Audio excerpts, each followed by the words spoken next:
Hello everybody, my name is Jen and I am with Urban and Garden Boots, and today I want to talk about containers that you can use to start your garden.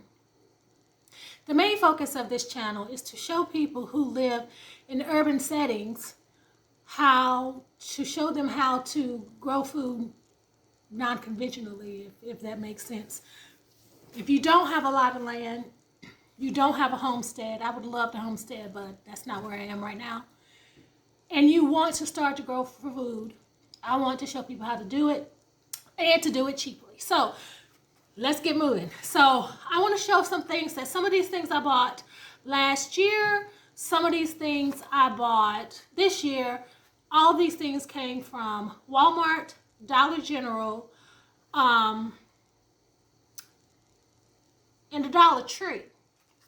Okay, so let's go. So the first thing I have here are these little, you see these everywhere, these little, what are they called? Biodegradable paper pots. Right, these seed starter pots.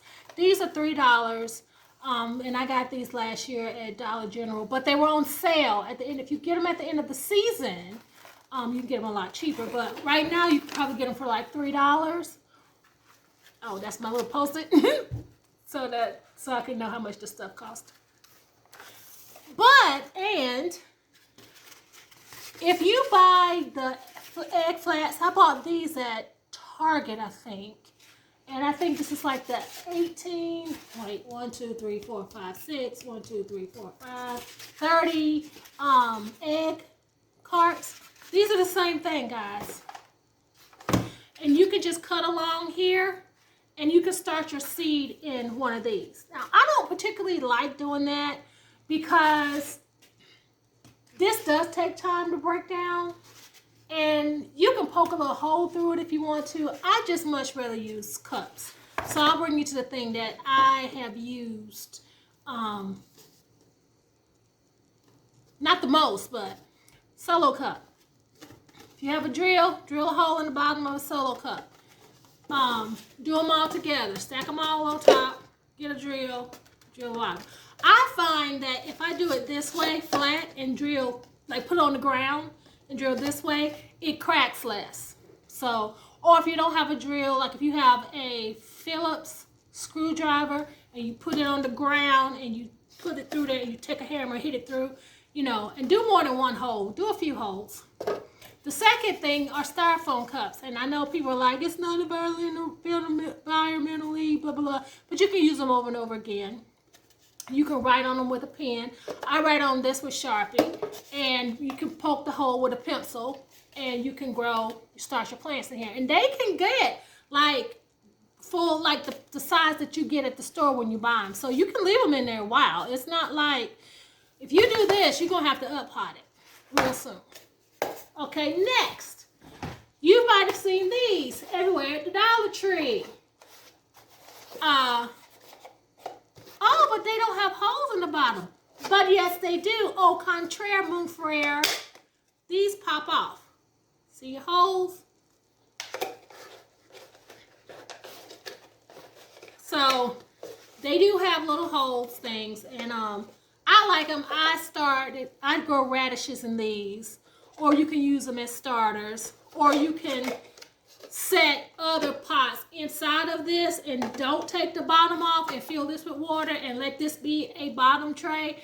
Well, why is that beneficial? Well, if you, like I do, have a greenhouse, there's not a whole lot of room in the little greenhouse I have. So being able to stack these up saves on space in my greenhouse.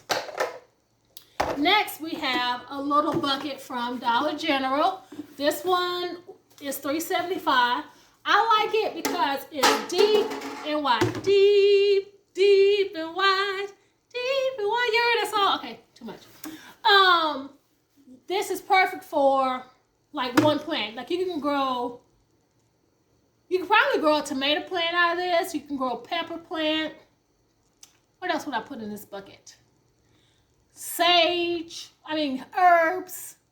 And good thing about putting herbs in buckets, herbs are disrespectful. they want to grow over everything.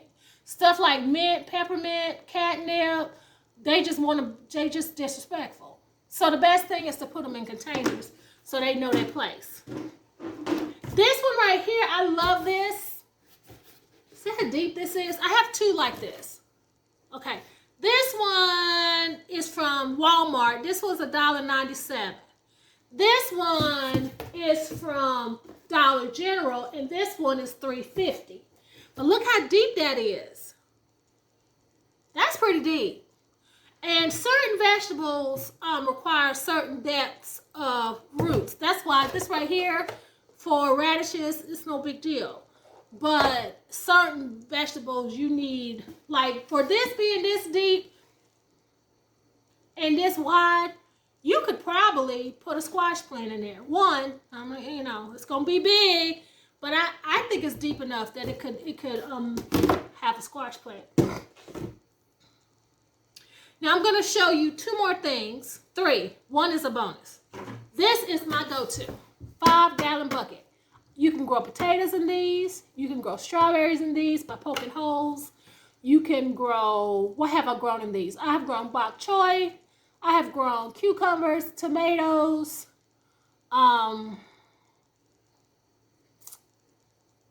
can't remember, y'all.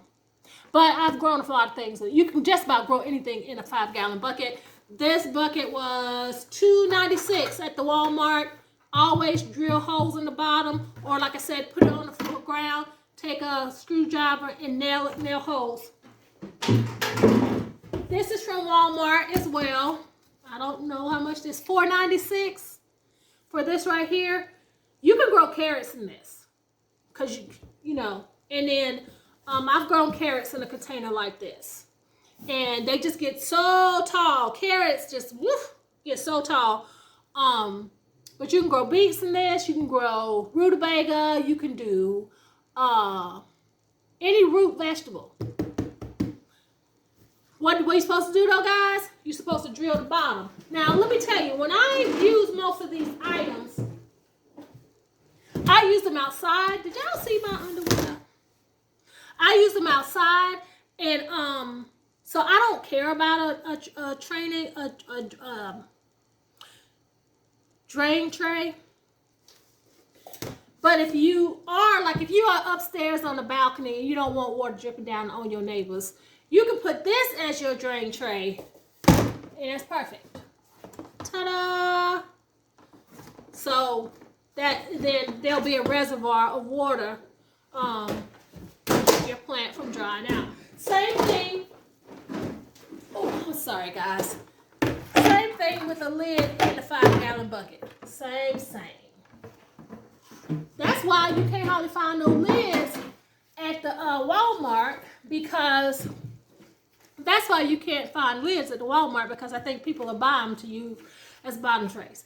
So my bonus thing is something I discovered today, and I cannot attest to this. I can't testify that this will work, but I have grown things out of bags, literally, like a bag, the cloth bag that you buy from the dollar store that you will use again and over for groceries. I've grown tomatoes in there. Yeah. So this was at the dollar store. Where's the picture? This was at the dollar store, and I grabbed it. And it is a jumbo garden bag, and it has it in another language, and I do not know that language. It is 30 by 24 inches. It's got a flat bottom, so you can fill this up with dirt, and you have a container. Now, why would you, okay, so you're thinking, well, it's too tall. Well, what I've done with my bags before is whenever I've had a bag that was taller than I needed to be, I would just roll it down and make it into the size container that I wanted to. Once this is filled with dirt, it holds itself up. And you just poke holes in the bottom. Always poke holes in the bottom, guys. Always. So I'm looking around and making sure I covered everything, and I think I have. I think I've covered everything. So please don't spend a lot of money on containers. You don't have to. Look around your house, see what you have. The best thing you can have is a drill to drill holes, but you don't have to have a drill. You can use a hammer and a Phillips head. Just put it on the ground and nail it through this way, not this way. If you do this way, it is the likelihood, ooh, I just popped it. The likelihood is that it'll crack and make a line, but it's still not, even if it does that, it's not the end of the day. Ask me how I know, because I've done it several times. But it's easier to do it flat and drill that way. So, again, this is Jen with Urban in Garden Boots, and I hope I've shown you ways that you can grow in an urban setting in non-conventional ways. Have a great, great, great, great, great night.